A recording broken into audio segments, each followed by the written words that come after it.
First Amendment to the Constitution declares that Congress shall make no law respecting an establishment of religion or prohibiting the free exercise thereof, or abridging the freedom of speech or the press, or the right of the people to peaceably assemble, to petition the government for redress of grievances.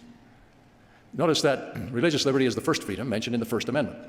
It consists, first, of protecting from laws, quote, respecting an establishment of religion. This is what we lawyers call the Establishment Clause. Some of you didn't know I used to be a lawyer. I hope that doesn't lower your opinion of me. Unlike England, for example, this country knows no national church, and government may not officially prefer one religion over another.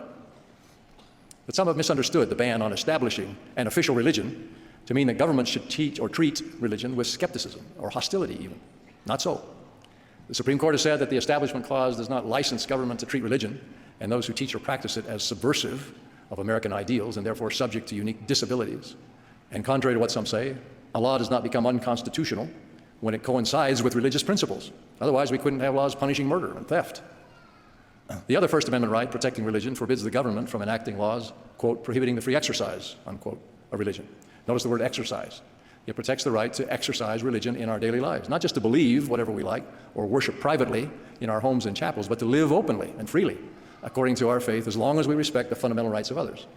The First Amendment's protection against an established religion is a guarantee, or its guarantee, of the free exercise. It goes with its guarantee of the free exercise, and are not only freedoms that make religion possible or religious liberty possible, but the First Amendment's freedom of speech and press and assembly, plus the freedom to petition the government for redress of grievances. All of these ensure that religious people and institutions can function freely and openly in our society as equal citizens. And the right to exercise religion would be seriously diminished if we couldn't say what we believe. Fortunately, in common with all Americans, religious believers and organizations are entitled to freedom of speech. The right to speak on matters of public concern is beyond dispute. The Supreme Court has taught that private religious speech, far from being a First Amendment orphan, is as fully protected under the First Amendment speech clause as secular private expression. Religious speech cannot be singled out for government suppression. Nor is there any question that churches and other religious organizations, not just individuals, hold the right of free speech too. To be effective, the freedom to speak must also include freedom to publish one's opinion, whether communicated through traditional means like books and newspapers and television, or through the global medium of the internet. Religious voices cannot be silenced any more than any other points of view. All these rights, including the freedom of peaceable assembly, are indispensable to what we mean by religious freedom.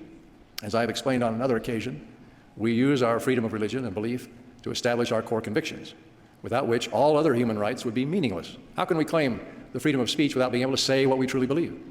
How can we claim the freedom of assembly unless we can gather with others who share our ideals? How can we enjoy freedom of the press unless we can publicly print or post who we really are?